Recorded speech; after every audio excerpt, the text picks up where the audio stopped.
قسطنطنیہ کے مفتی کا درجہ تمام قاضیوں سے بڑھ کر تھا اور اسے مفتی اعظم کہا جاتا تھا۔ سلطان محمد فاتح نے اسے شیخ الاسلام کا لقب بھی عطا کیا تھا۔ تمام قوانین کا تعلق شیخ الاسلام سے تھا اور اس کی حیثیت عباسی دور کے قاضی القضات کی سی تھی۔ اس کا فیصلہ حتمی ہوتا تھا۔ شیخ الاسلام کا عہدہ وزارت عظمیٰ کے بعد سب سے بڑا تھا۔ شیخ الاسلام کا تقرر عام طور پر تمام عمر کے لیے ہوتا تھا۔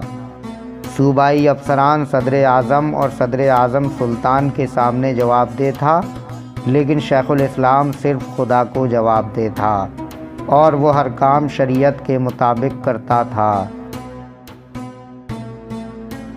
شیخ الاسلام کے اختیارات انتہائی وسیع تھے اور اس کا اندازہ اس بات سے لگایا جا سکتا ہے کہ سلطان کی معزولی کے متعلق اس کا فتویٰ بہت ضروری تھا اور اس کے بغیر سلطان کی معزولی ممکن نہیں تھی۔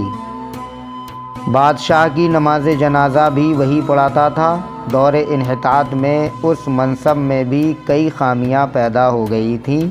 عثمانیوں کے پورے دور میں 131 شیوخ الاسلام ہوئے، 19 نے استعفیٰ دیا اور 3 کو پھانسی دی گئی۔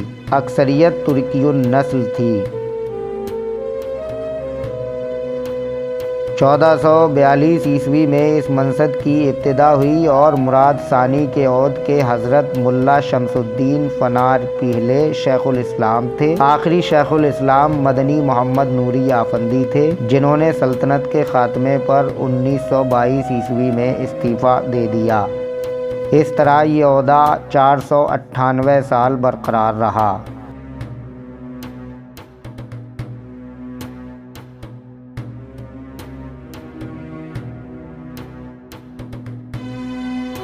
تمام قاضی شہر منصف ہوا کرتے تھے اور ان کا حلقہ اختیار قریبی علاقوں پر بھی تھا۔ قاضیوں کا حلقہ اختیار ادارہ حکومت سے زیادہ وسیع تھا۔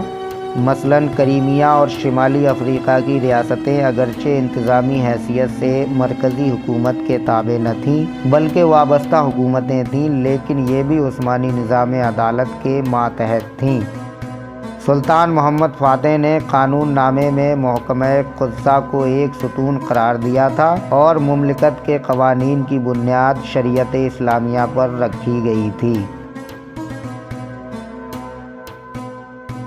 سلطنت عثمانیہ 3 بر اعظموں پر پھیلی ایک وسیع سلطنت تھی، اس لیے اسے کسی واحد ثقافت کے طور پر بیان کرنا مشکل ہے۔ البتہ مختلف مراکز میں اس کے مختلف روپ تھے۔ قسطنطنیہ کی شہری وضع نے دمشق، بغداد، مکہ، مدینہ، قاہرہ اور تیونس اور الجزائر پر اثر انداز ہوئی تھی۔ فنکاروں کا اجتماع قسطنطنیہ میں تھا، لیکن دستکاری اور صنعت کی غیر معمولی ترقی اناطولیہ میں ہوئی تھی، جس میں بروسا اور ازنک کو اہم مقام حاصل تھا۔ کئی اہم شہروں میں کارخانے پوری سلطنت کو کپڑا اور ظروف فراہم کرنے کے علاوہ غیر ممالک کو بھی اشیاء برآمد کرتے تھے۔ پارچہ بافی کے علاوہ قالین سازی بھی سلطنت کی اہم ترین صنعت تھی۔ سلطنت عثمانیہ کا ابتدائی فن تعمیر سلجوقی طرز تعمیر سے متاثر تھا، لیکن قسطنطنیہ کی فتح کے بعد یہ رومی طرز تعمیر کے زیر اثر آ گیا، لیکن اس کے بعد اس میں مزید بہتری لائی گئی اور بالآخر جدید عثمانی طرز تعمیر دنیا بھر میں مشہور ہوئی۔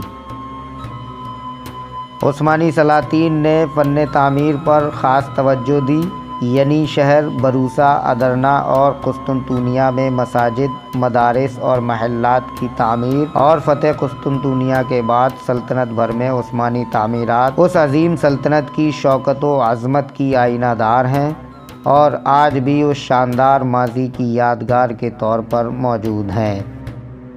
14ویں صدی کے عثمانی دور کی مساجد میں سلجوقی طرز ہر جگہ نمایاں ہے، جس کی اہم ترین مثالیں بروسا کی شاندار مساجد ہیں، جن میں بایزید جامع اور اولو جامع نمایاں ہیں۔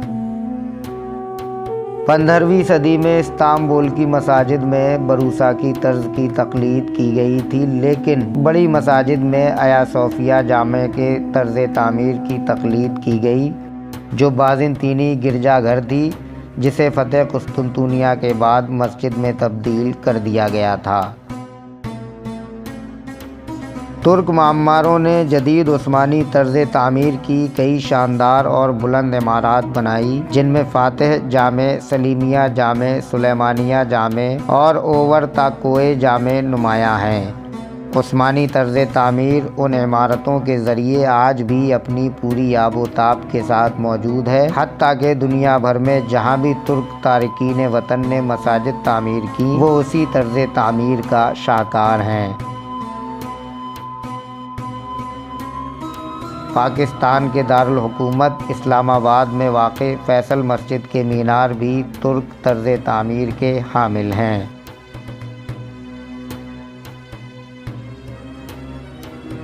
عثمانی طرز تعمیر کا تذکرہ سنان پاشا کے بغیر ادھورا ہے، جس نے اپنے طرز اور ہنر سے اس عہد کے طرز تعمیر کو 4 چاند لگا دیے۔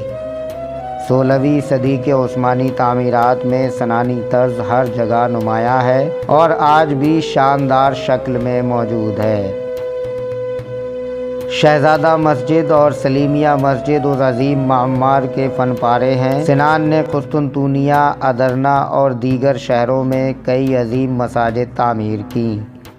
عثمانیوں کے تیار کردہ توپ کاپی اور دولمہ باغشاہ محلات اپنے وقت کے تعمیرات کے عظیم ترین شاہکار تھے، جن میں اول الذکر عثمانی اور ثانی الذکر یورپی طرز تعمیر کے زیر اثر ہے۔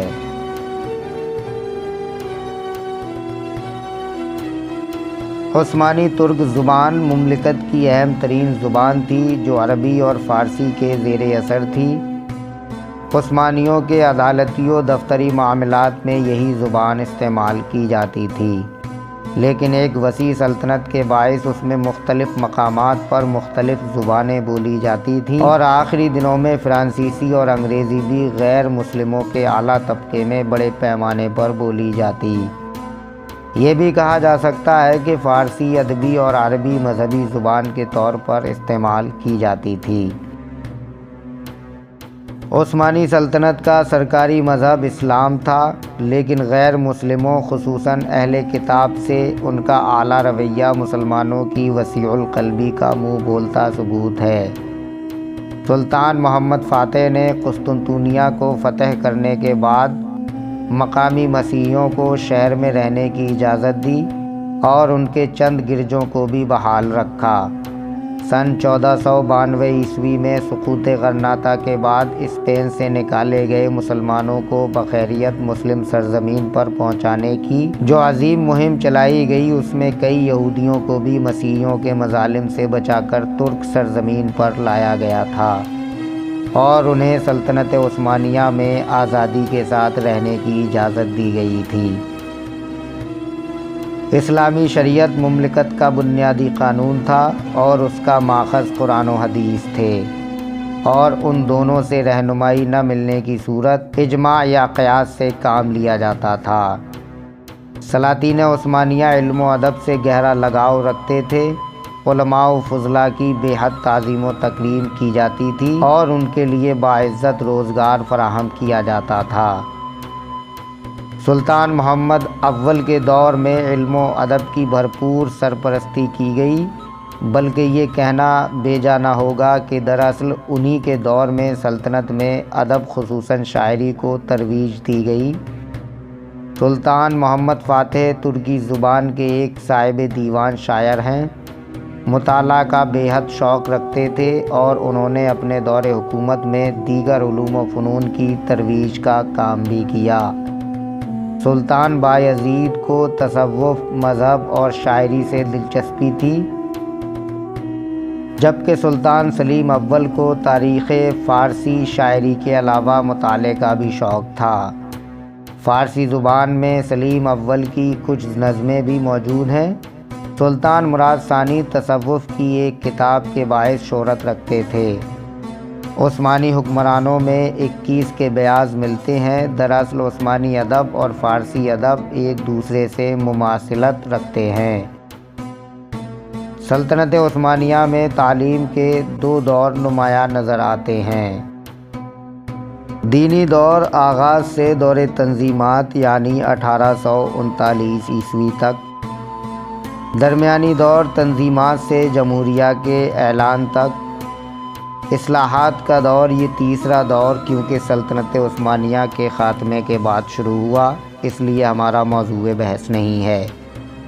سلطان محمد فاتح کے دور میں تعلیم کے سلسلے کا باقاعدہ آغاز ہوا اور وہ خود بھی علماء کے بڑے قدردان تھے۔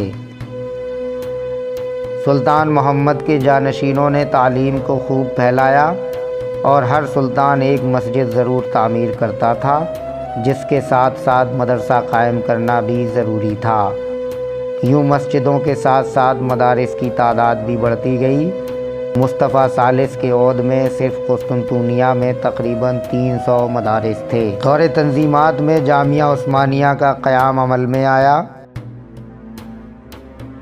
تعلیم کی ترقی کا اندازہ اس بات سے لگایا جا سکتا ہے کہ 1892 عیسوی میں قسطنطنیہ میں ہر قسم کے مدارس کی تعداد 500 تھی، جن میں 13 بڑے کالج تھے۔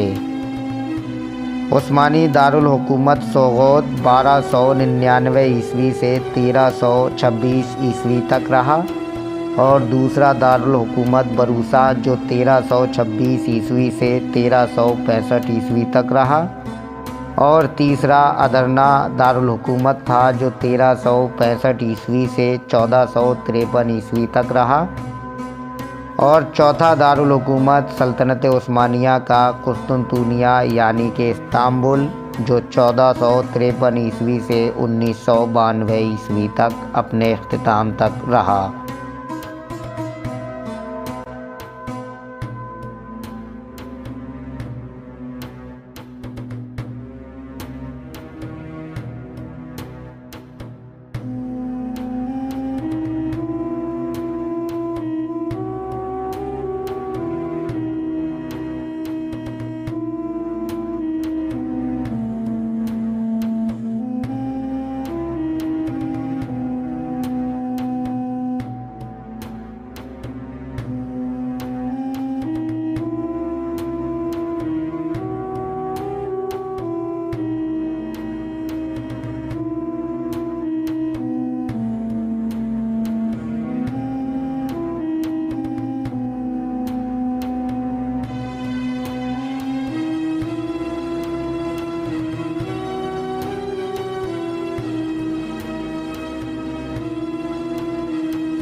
سبسکرائب کیجئے نور عین ساحر کو ایتہاسک اور بایوگرافک ویڈیوز سب سے پہلے دیکھنے کے لیے۔